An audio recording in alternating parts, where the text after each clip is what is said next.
Happy Wednesday morning, everybody. Welcome into another edition of Morning Jocks here. Conrad Van Order, Damian Mitchell with you for the next hour as man, oh man, do we have some things to get into today. It's just your average July and Wednesday. Wednesday in July. That just kind of tells you where we are right now. But didn't think that there would be as much on the docket today as there is. We've got people taking shots at the Southeastern Conference, which is nothing new. But you had a lot of that yesterday. Coming out of media days where last week, maybe there were a couple. I know Commissioner Sankey took exception, made a joke on the whole double down comment from Brett Yormark last week, but I feel like that was really it you got in terms of, taking jabs at those other conferences. The SEC kind of just felt like, hey, we're doing what's best for us. We're going to, focus on us and what we're doing in the future. And it seems like a lot of these other conferences are really focusing on what the SEC is doing in the future and taking exception to it. So we have a lot of that stuff to get into as we do inch closer and closer to the 2025 college football season. But before we get into everything that's been going on at all these different media days, everything going on in college football, I think we need to start here at home, Damian. And if you did not see this report last night, I know some people probably going to be a little surprised by this. I will just say this, based on the information that we have been told, none of this is official. Nothing has been officially decided. Nothing has been officially, no official decisions have been made or put into place right now. But there was a report that was circulating on social media last night around the UFL, which if you're not familiar with the UFL, we are home to the Birmingham Stallions here in Birmingham. Won 3 of the last 4 championships. Safe to say, one of the staples of the UFL, but really all of these spring football leagues going back over the last number of years. Birmingham has been a hub for that. Birmingham, from a television ratings standpoint, has been right there at the very top of the entire league. No, the attendance for the Stallions hasn't been, what you're getting in St. Louis with the Battlehawks or things like that, but I still think respectable in the sense of you're averaging around 10,000 fans, and there are certainly teams in this league that are not even getting close to that on a weekly basis. But this report came out circulating from the UFL News Hub, and Mark Perry over there at their website was the first person to report it, and then you had James Larson of PF Newsroom who shared this information on social media as well. But there are rumors circulating that the UFL will be moving 4 of its fan bases, 4 of its teams to different locations for the upcoming season. The 4 teams, or the 4 cities that will be losing teams, according to this rumored report, would be Birmingham, Michigan, Houston, and Memphis. So the Birmingham Stallions would be on the chopping block. And in terms of where the those new locations would be, they would likely be in Boise, Idaho, Columbus, Ohio, and then there would be a team placed in Florida and one in Kentucky. Those were rumored to be the new states, the new cities that would see these UFL teams moved there. And again, based on what we've been told, none of this is actually official. None of this has totally been decided.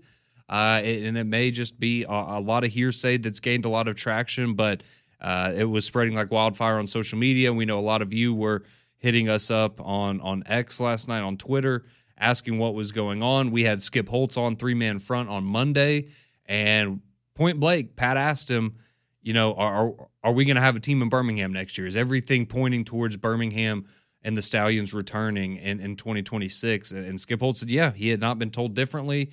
He has everything that he has been told is that full steam ahead in Birmingham for next season.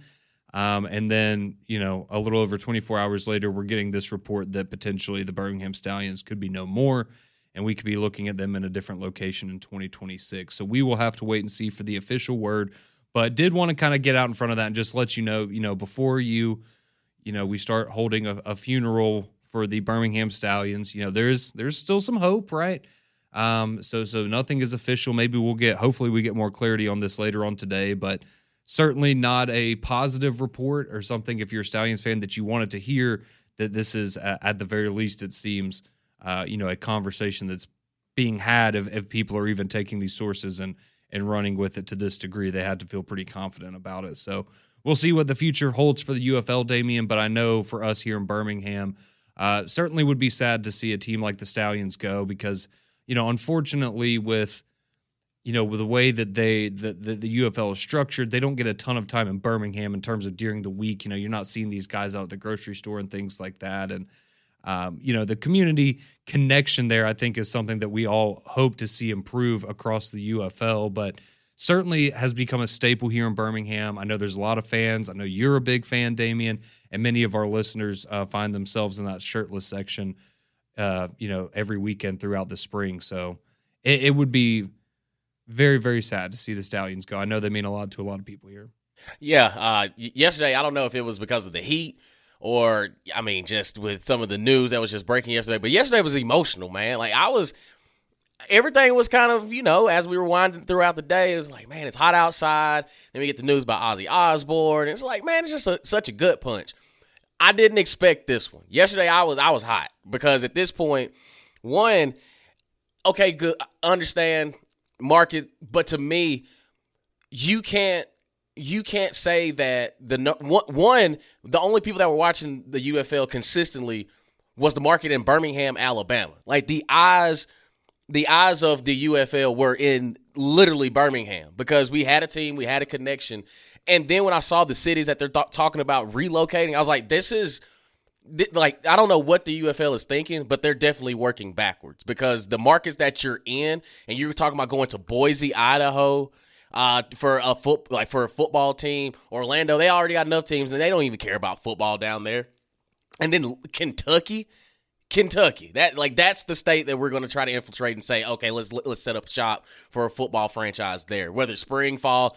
No, I was not in a good headspace yesterday when I saw that because to me, you're stripping a city that's proven that, hey, we love football. Like, we love the sport of football no matter when it's played, where it's played. We're going to watch. And I don't know. I don't understand how the financial system and how everything operates on that end. But I thought it was really disrespectful, especially for Birmingham to even be mentioned in situations like that. Now, you can have a conversation about Memphis. Get it. Detroit. Okay. Houston. That's you're taking out of like major markets with Houston and Detroit. But for a city like Birmingham, we need the Stallions. Like, we found a team that we rocked with. And I thought about it like, okay, we'll just bring the hub back to Birmingham and we will show you that, no, like, we have a connection with this squad. And it was just, I was hot yesterday. And again, nothing has been set in stone, but it was extremely, extremely shocking, to say the least, that the fact that Birmingham was going to be one of those teams that could potentially be relocated. And again, you can't tell the story of spring football in the modern era without the Birmingham Stallions being a part of that. 3 out of the last 4 championships, and we could have had one last year. We lost in the playoffs. So I look at it as, if you are the UFL, leave Birmingham alone. Like, that's the city that you need to protect because we're the ones that are keeping, like, we're consistently watching no matter who is playing. Well, and I think that's a great point, and that's kind of the biggest head scratcher out of this for me is, okay, again, from a attendance at Protective Stadium, again, is it what we all hoped it would be? No, it's not. We can be honest about that, but is it the worst in the league? No, it's not the worst. No. Let's be honest. It's Memphis. That's Memphis. It is what it is. When you see this report, Memphis getting moved, that's not a surprise to anybody. Like, nobody showed up to their. They literally had games with like 500 people there. And again, I'm not trying to be ugly towards Memphis, but that's a situation where everyone can kind of see the writing on the wall and go, okay, that experiment is not working. But Birmingham, not only the success of the team, but again, you're drawing decent numbers to Protective Stadium. But from the get-go, their message has essentially been, hey, the in-stadium attendance is the cherry on top, right? Like, they love it. They want people to go and put butts in the seats at all these different games. But all they care about is the television numbers, right? That's where they're going to make their money. As long as they're doing well on TV, they're going to continue to have a product because that's where the big money comes in. And who watches the UFL more than any other market? Birmingham. That's where it doesn't make any sense. Is so you're saying that your priority is television ratings, and then you're going to take the team out of your biggest television market or your most consistent television market, and you don't expect that these people are going to revolt against you and not watch that product anymore. It just seems very dumb, and we'll have to wait and see what they do. But I mean, I think there's a lot of things we can look at. Again, not having teams, and players around the cities where their teams are, right? And building that community connection. That is a big swing and a miss, in my opinion, on their part. Not doing marketing and telling people, let's be honest, a lot of you would not know what's going on with the Birmingham Stallions if we didn't take our time on the air, that we don't get paid to promote them, and we talk about it because we love that team and we love Skip Holtz and we love those players, and we want people to go and support our local product here in Birmingham that we enjoy. They don't pay us to do a lot of that stuff, really any of that stuff. And again, it's just one of those things where you say, all right, where are our priorities at? Like, again, I'm not saying that, me and you can go and run the UFL, Damian, but it's just, again, it's one of those decisions where it's like, what's even the point of this? What are we doing here? Who's calling these shots? And it really doesn't make sense. And again, I think if ultimately their decision is to move the Stallions out of Birmingham and relocate them somewhere else, I think that is a foolish decision, and good luck to spring football. I'm with you 100%. I don't understand how – I just don't understand the thought process. I really, really don't, because again, like to your point, the TV ratings reflect exactly where, like, if you continue to zoom in, you see in Birmingham, Alabama, we're watching football. Don't really care who's playing.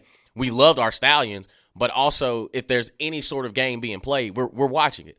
And that's why I find it so difficult how these spring leagues, like it's almost like they do not listen. Like, how can you look at the numbers and still go against the numbers and expect that infiltrating to Boise, Idaho is going to create more eyeballs in a spring football league? Like, at least get in the hub where they actually love football. Not to say that Boise doesn't, but they don't. What do they need a spring league for? Like, I don't understand the thought process of how it came up, even for Birmingham to be mentioned in something like that, because you can look directly at your television ratings and see that, oh, well, the people down there in the South are watching football nonetheless. So I just don't get it. No, it's ridiculous. And again, if you're just now joining us, there were some reports going around last night that there are going to be some mix-ups here, some switch-ups in the UFL in the form of 4 teams being relocated, and those would be the Houston Roughnecks, Memphis Showboats, Michigan Panthers, and then, of course, your Birmingham Stallions that we're talking about right here in our hometown. So these are, again, just reports. These are, people that have sources within the UFL, around the UFL, that are reporting this. We have been told personally here at JOX, there's been no official decision made, no official announcement made by anybody actually at the UFL. So again, we can all wait and see. And hey, who knows? Maybe if you see the pushback that they're getting from people here in Birmingham and other cities, maybe it makes them, take a second thought on what these decisions potentially are. Or who knows? Maybe it's just, it's ultimately going to turn into nothing. But I know a lot of people really sad to hear that there's the potential, at least, that the Stallions would be relocated. But again, just want everybody to know that has not been officially declared yet. So you can still have some hope that this is ultimately not going to happen. But potentially sad news here in Birmingham if the Stallions were to leave. But a lot of you wanting to chime in. We see some of you on the text line, on the phone line as well. 205-834-9450. Get you on the courtesy GMC text line if you want to chime in with your thoughts on all this, or maybe some of your favorite memories with the Stallions over the last few years. Maybe you're a season ticket holder, and this is how you spend your spring. And now, you're furious, and like us, it just doesn't make a whole lot of sense if this is ultimately the way that it goes. But we'll get more of your reaction to the Stallions news last night, the rumors circulating around the UFL. We also have to get to some coaches from other conferences that decided that yesterday they woke up and they chose violence, Damian, towards the SEC. So we'll tell you the latest on all that next on Morning JOX. 6:20. Welcome back into Morning Jocks here. Conrad and Damien with you until 7 o'clock. And yesterday was just a day of unfortunate news because we've been talking about the Stallions report that was circulating last night that rumored that the Birmingham Stallions will be relocated and taken out of Birmingham, Alabama. If you missed the news earlier yesterday, Ozzy Osbourne, who you just heard, unfortunately passed away at the age of 76, the rock and roll legend. Very sad news yesterday about Ozzy, and as well with the Birmingham Stallions. So we get some of your reaction now. We do have some things to get to in the world of college football, but want to give y'all some time because Birmingham Stallions. We are a Birmingham radio station, and a lot of you are big Stallions fans and have become. A lot of you part of the Horsemen. A lot of you have taken your family out there. A lot of you just, it's something that you become a ritual in the spring that you're going to be watching on TV every weekend. And so we have some people and Don chiming in, and I think we all know not only is Don one of the biggest Auburn fans we know, he's also arguably the biggest Stallions fan that we know. And so he chimes in this morning, says, "Good morning, guys. Hopefully the Stallions news is all just a rumor. As you know, I go to every single game. If they move the number one TV market away from a made-for-TV league, they're crazy. If they think Boise and Kentucky are going to have higher TV ratings, come on, man." Couldn't have said it any better myself. That's exactly, and that was kind of my main point of all of this is if you take away nothing else, this is a league that the people who run the league have come out and said, we care about television ratings. That is where we make our money. If the TV ratings are good, we're going to have a product. And you are now talking about moving the team out of the number one television market in your sport. That makes no sense. None. Like imagine college football just didn't air in Birmingham, Alabama. Riots. Like that's insane. Can you imagine how that would probably skew some viewership ratings? It doesn't make a whole lot of sense. But it is what it is, I guess. Let's see. Thomas chimes in. He says, "Has anyone done a Don check?" He says, "First, Damien kicks Don while he's down by not picking Auburn as one of his final 5 teams, and now the Stallions are potentially moving." Yeah. Come on, Damien. Why'd you have to do him like that? If I had known this was going to be the blowback, I probably would have adjusted. No, I wouldn't have. Hey, but I was about to say no because you went with your heart. And I did. That's exactly what you should do. Luke from Highlands, he chimes in on the Courtesy GMC text line. He says, "Seems to me that this news is meant to gauge how much interest the people of Birmingham have in their Stallions, and I appreciate all y'all's reporting on them because it's the only way that I get updates on the team." That's what we're here for. Again, they are not doing a lot of that themselves. Drake chimes in. He adds, more sad news that we had earlier this week, but Malcolm Jamal Warner, who played Theo on The Cosby Show, he passed away earlier this week as well. Yeah, man. It's been a gut punch these first couple days. Yeah, thank you for reminding us of that one, Drake. Yeah, it has been a sad few days, no doubt about it. Let's see. Someone else chiming in. I guess this is the other side of things. Look, you send your text in, we're going to read them. Tim from Coleman says, "As far as the Stallions go, I honestly couldn't care less. I tried to get into spring football, and I just couldn't do it. Maybe it's the fact that a professional football team may only have 1 or 2 players that would be able to play at Alabama or Auburn in a given year." What? See, okay, that's where these guys are done with college. Okay, they may not have the talent to make it to the NFL. If we get out of this mindset that the spring leagues are supposed to be on par with the NFL, it's no different. It's no different. You're watching elite college players that didn't necessarily pan out in the NFL, and they still have an opportunity. You also saw guys from these spring leagues get a chance to go to the NFL. We have multiple Pro Bowlers because of it. Like, to me, if you get out of the mindset of, oh, this has to be top-notch level, high-level football, no, it's the spring, dog. Like, nobody's clicking on all cylinders. We're just watching ball, man. Like, that's all that comes with it. It's live action football. You got a gambling aspect on it. Like, you can play I get so frustrated when people want to compare it to the elite of the elite. Mm-hmm. It's like It's like WWE and TNA. It's like, man, it's another source of football that we get a chance to watch, have some fun. Nobody needs even if you just have it on in the background. Now, again, we don't have anything in football season. Well, from the end of February till about August, any sort of football is acceptable. Nobody's telling you that you have to be invested. But damn, man, like I'm not expecting somebody to go out there and look like Patrick Mahomes. Like, no, I think Matt Corral's a pretty damn good quarterback. Okay, he didn't make it in the NFL, but you better believe I'm bleeding red and gold with him down there in Birmingham. Like, I don't understand the whole, like, it has to be a level of expertise of when it comes to actual football. I've never understood that. I don't understand that. It's just spring football, man. Enjoy it. Enjoy. What are you going to watch? You going to go to Alabama and watch A-Day and watch a simulated scrimmage? No, I want to see the Memphis Showboats come into Birmingham, Alabama, and play. I want to see the Michigan Panthers come down here, get into the end zone, have a good time. Tickets are cheap. Like, no, like no. I'm sorry. No, I'm sorry. Don't mess with Damien. Like, don't mess with Damien about the Stallions. I just hate that line of thinking. I really, really do. I really do. It's football, man. That's all it comes down to. It's football. It's football. Like, are you upset when you're watching like pee-wee football games with 6 and 7-year-olds because they're not out there diagnosing the spread offense? They ain't running the wishbone to the tee. They ain't running the buck sweep. Man, as long as they get lined up and go out there and play, that's all that matters. It's fun. It's still a game. It's still the game of football being played, and we got it in our backyard. Dog. Sorry. Just take a breath. Yeah, it's the good. heat, man. No. It's the heat these past couple of days. It's getting to me, dog. Emotions are high. Understandable. Understandable. So yeah, don't mess with Damien about the Stallions.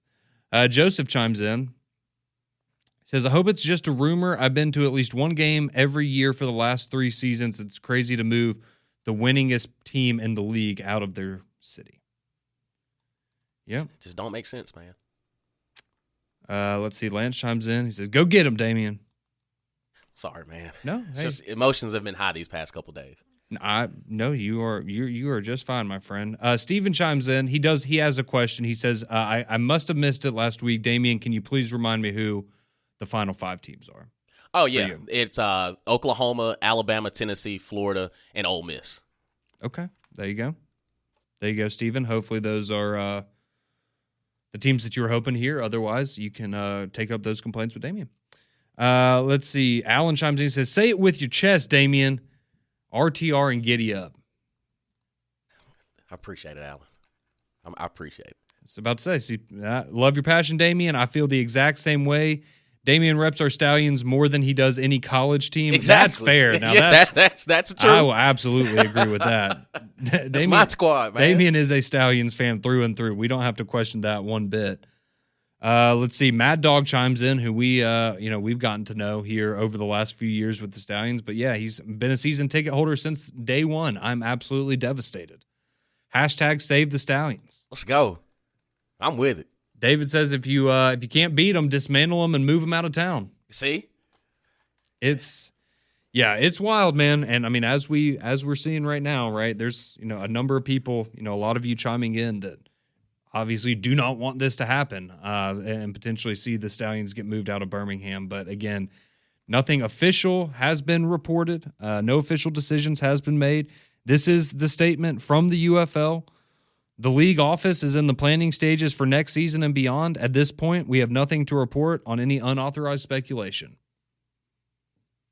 So you can read into that what you want. Maybe not the most bulletproof statement there, but that is what they have released, and that is what they are going with right now. So we'll just have to wait and see. Hopefully we get some clarity on the future of the UFL and the future of the Birmingham Stallions later on today that we can deliver to you right here on JOX. But moving on from the Birmingham Stallion stuff, and of course, you can always chime in 205-834-9450 if you still have thoughts and things you need to get off your chest about the Birmingham Stallions. We're happy to hear it. But we did have a lot going on yesterday in the world of college football. You have ACC and Big Ten media days going on now, and of course, that big topic of conversation continues to linger about the college football playoff. And what better time to take shots at the SEC than when you're at your own media days talking about the future of the college football playoff. So we'll tell you who that was and what they said about the Southeastern Conference next on JOX.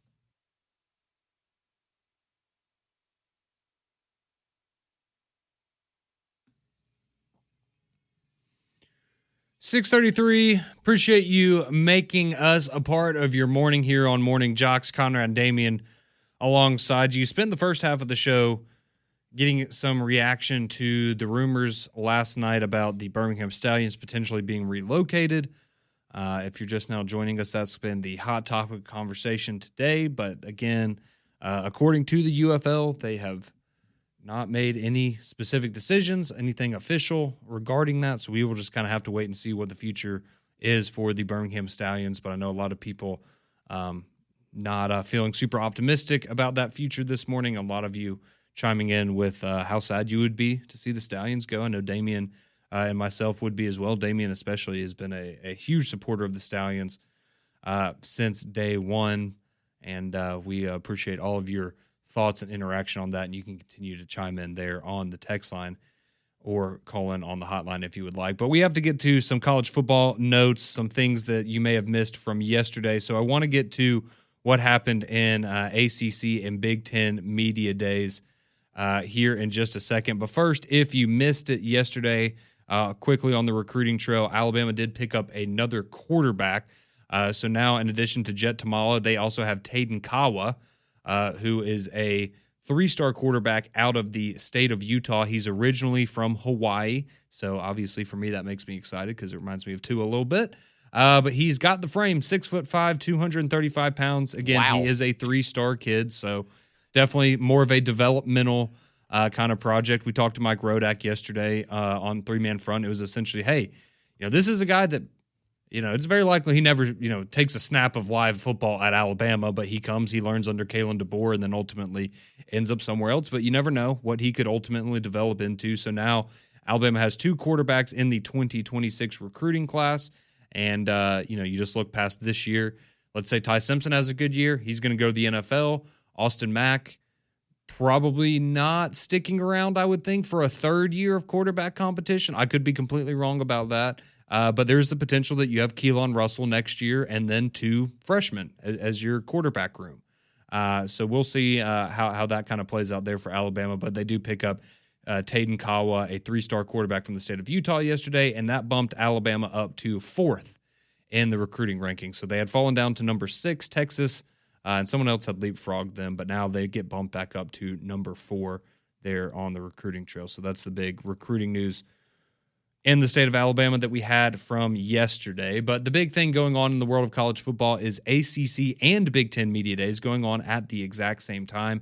And you had some coaches that were really letting their hair down yesterday in regards to not only puffing out their chest and being proud of their accomplishments last year, particularly 2 coaches of teams that made the college football playoff. So you can understand where you might have a little more swagger about you this year, but some interesting bones that they're choosing to pick with the SEC. So we'll get to Tony Petitti here in a second if we have time.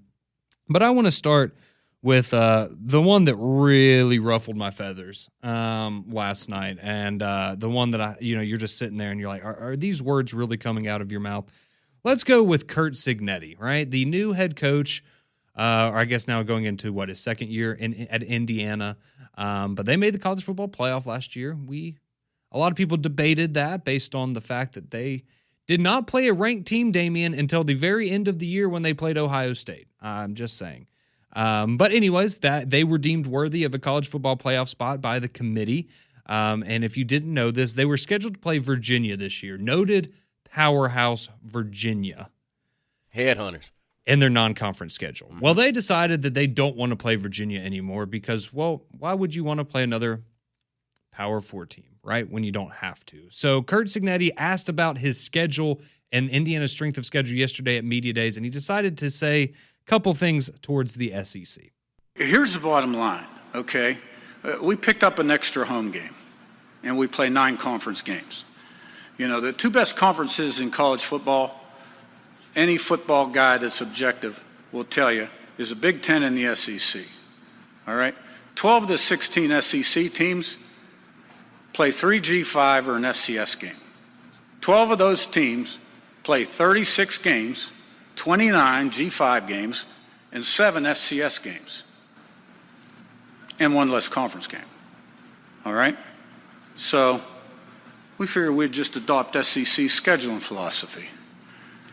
Some people don't like it. I'm more focused in on those 9 conference games.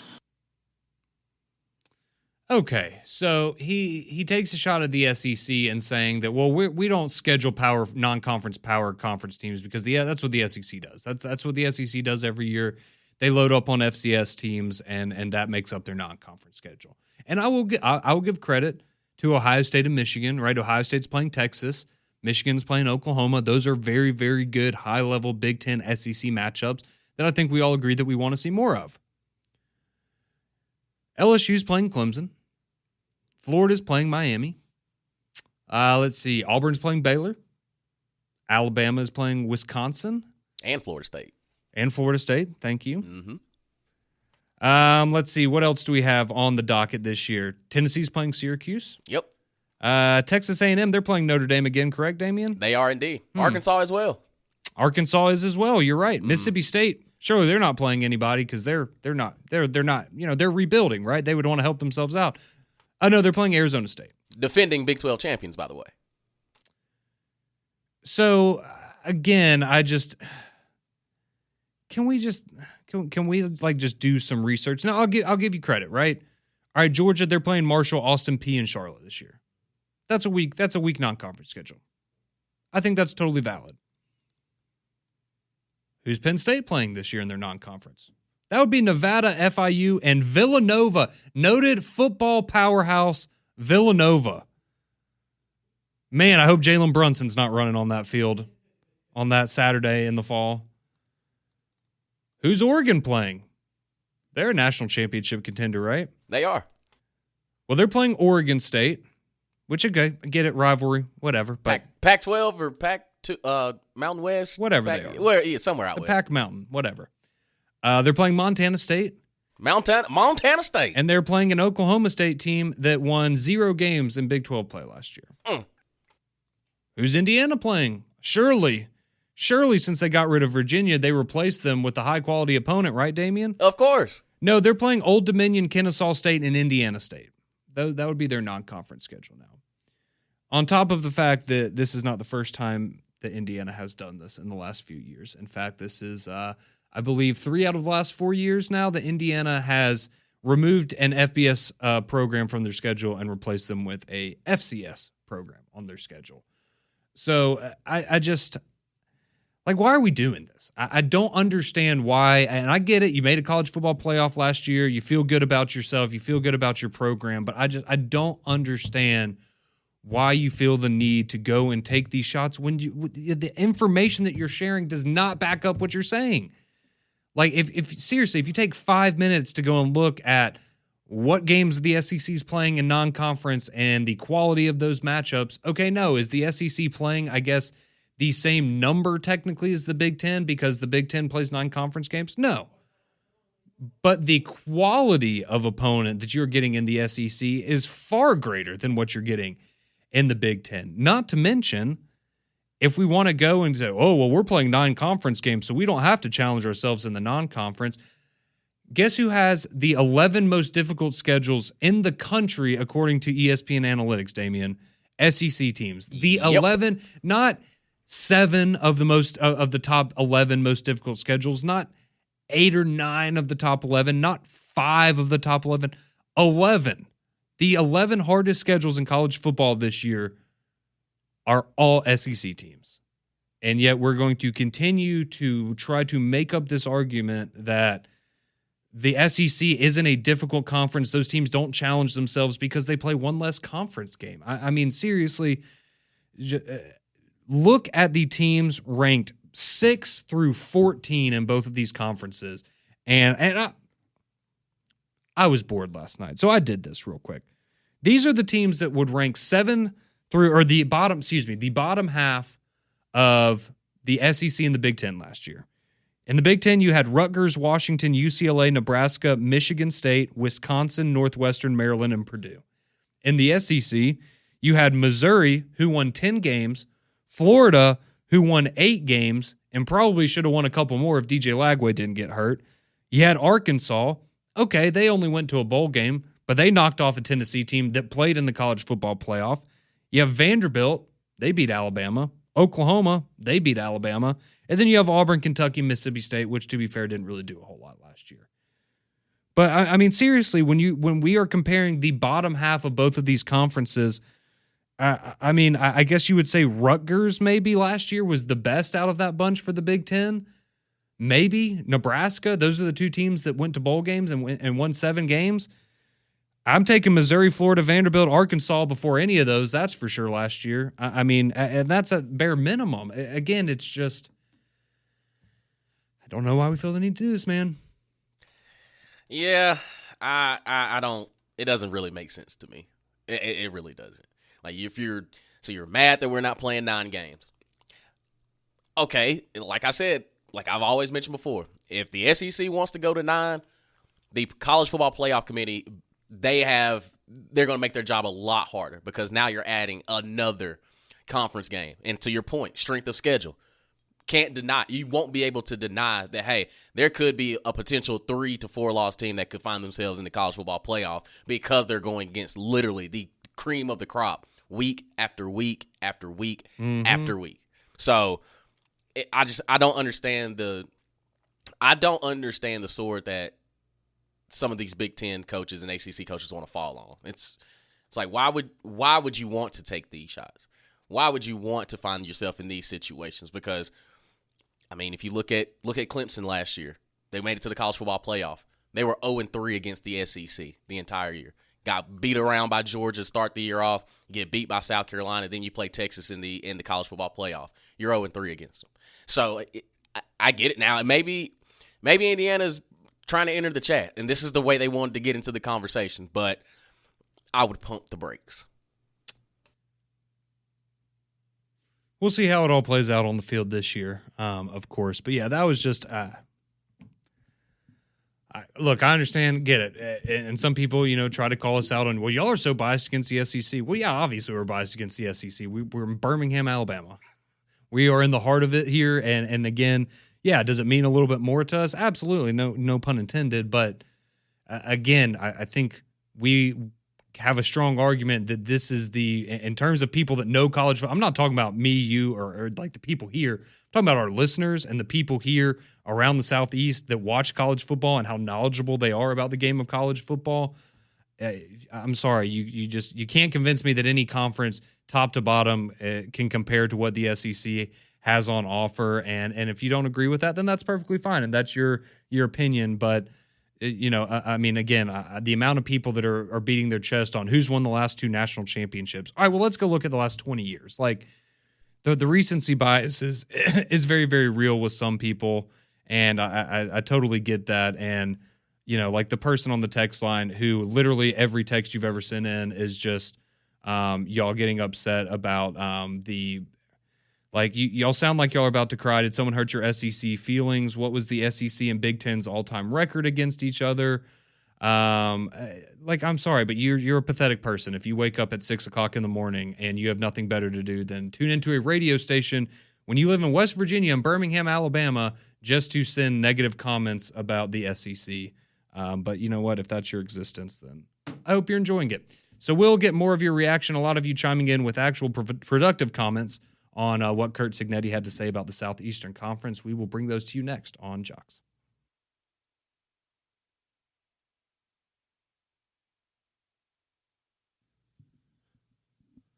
.652. Appreciate you joining us here on Morning JOX. A couple more minutes before we hand you off to McElroy and Kublik in the morning.